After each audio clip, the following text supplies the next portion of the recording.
Okay, there was a discussion about where all the homers are coming from. Was it the fact that the ball is juiced? And I made a comment that it's the rule of 13 and 21. And I'll get into that in just a second. We look at this swing and we see that he's missed it, he's underneath it.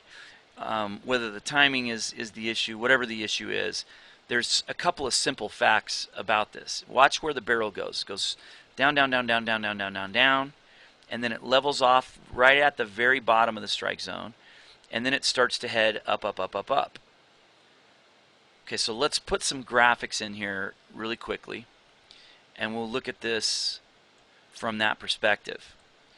Okay, these are really rough graphics, but I want to point out a few things about this. The red line is the pitch line. So we see the ball coming in, and it's going to enter up here, and you see it going along that red line.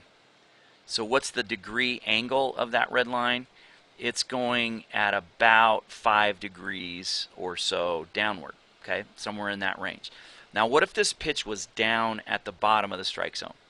Well, instead of being downward at about 4 or 5 degrees at the top part of the strike zone, when the pitch starts to go downhill more, depending on where it's at, if it's in the middle of the strike zone, we're going to be in that 7 to 10 degree downward angle.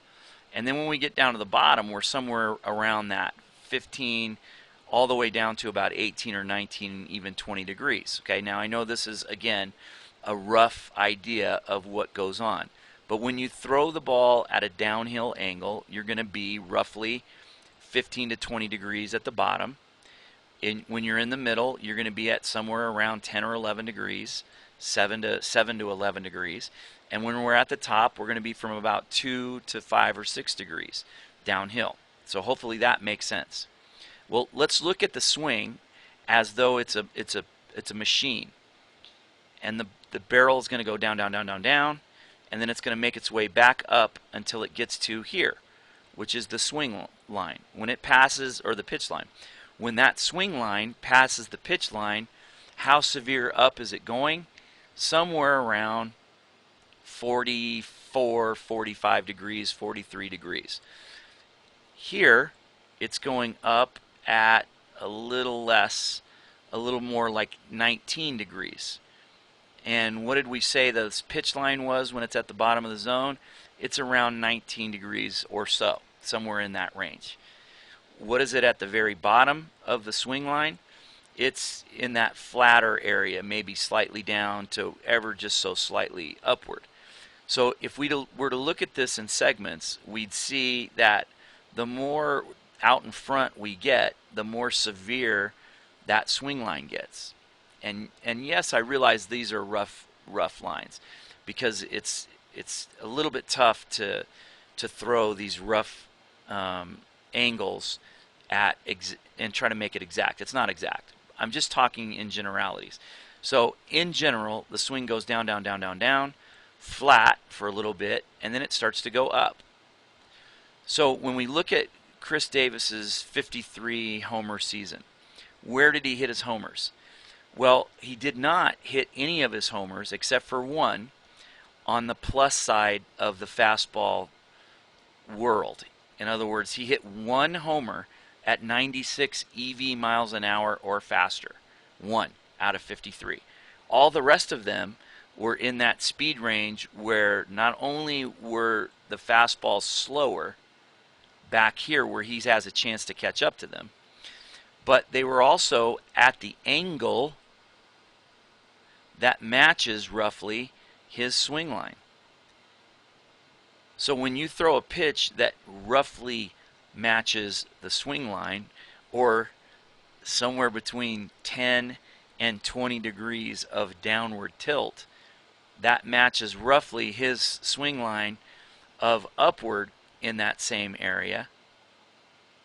So when the speed of the swing and the angle of the swing match the speed of the pitch and the angle of the pitch, it's no shock that all of his homers come at 89 to 92 miles an hour, which would be the equivalent of throwing it down here at, wait for it, somewhere in that same basic range of downhill angle. When the uphill angle of his bat matches the downhill angle of that pitch, we're going to have a lot of accidents. Let's go to this, and I'm going to skip ahead just a little bit. This is the rule of 13 and 21. 2015, this is all of Major League Baseball, and these are fastballs, the fastball use. This is the diagonal that EV says on this side it's a plus, on this side it's minus. It's losing speed when you throw the ball on the outside. I don't want to get into all of the details as to why that's true. Just trust me for a minute and realize that this is the plus side and the other side is the minus side. Major League Baseball, and if we look at this as a lefty hitter, the pitch coming in here, this would be up and in if we're looking at it from the catcher's view. Okay, so this is a lefty hitter, the pitch is coming in from here. If we look at this as a righty hitter, then this is coming from the mound view. So this is an up and in box. I think most people are somewhat familiar with that notion. So regardless, this is the up and in box of both lefties and righties. So Major League Baseball threw in the plus part of the strike zone 13% plus fastball strikes. In the minus part of the strike zone, they threw 21% strikes. So that's the rule of 21. 16 out of the 30 clubs threw exactly that same breakdown. 13% plus fastball strikes, 21% minus fastball strikes. Now, quickly remember what the pitch line is on a fastball at the top of the strike zone. It's somewhere around 3 or 4 or 5 degrees downward. On a pitch that's in the middle of the strike zone, we're somewhere around 7 to 10 degrees. I know it changes dramatically. Depends on where the release point is. Depends on a lot of different factors. How hard is the pitch? Is he a submarine guy? Is he straight over the top?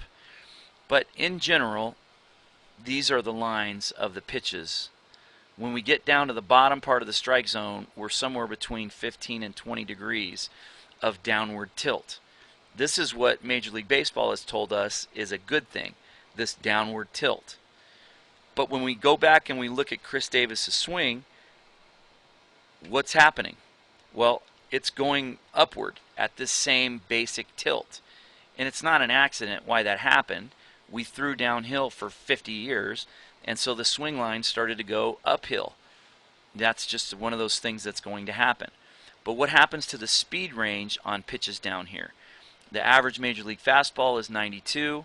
So what's the average of middle away fastball speed? 89. Around 87 down and away, it's around 89 EV middle away, and it's around 89 down and middle. What was the average home run of Chris Davis during his year of 53? Well, it was 89 EV miles an hour. That was his average fastball. In this plus area, Chris Davis hit one homer at 96 miles an hour plus. He hit a bunch of homers down here in this area where we're taught to throw to. So just from the ridiculously simple standpoint of where's he hitting all of his homers, he's hitting them down here. That's it. He's hitting them down in that area. And so are a lot of other Major League hitters. I'm not picking on Chris Davis. That just happens to be been the study that I did. I looked at him a little closer than the other guys. Astros, 13 and 21. 16 out of 30 clubs are 13 and 21. The other kind of important thing I think to note is the fact that we're at 3% here, we're at 3% here. This is the highest chase rate in Major League Baseball. This one is second. Yet we use it at the very lowest production. That's an amazing stat to me. We're going to get the lowest production. One of the lowest batting averages is in this area, with one of the highest chase rates. Yet All of Major League Baseball used that at about 2 to 3%. Cardinals used it at 2%, used this one at 4%, but yet they're still at 13 and 21. We can go right down the list. There's a lot of teams that were at 13 and 21, and all the rest of them, guess what? They were within a couple percentage points one way or the other. So Major League Baseball is using the fastball in the same predictable fashion.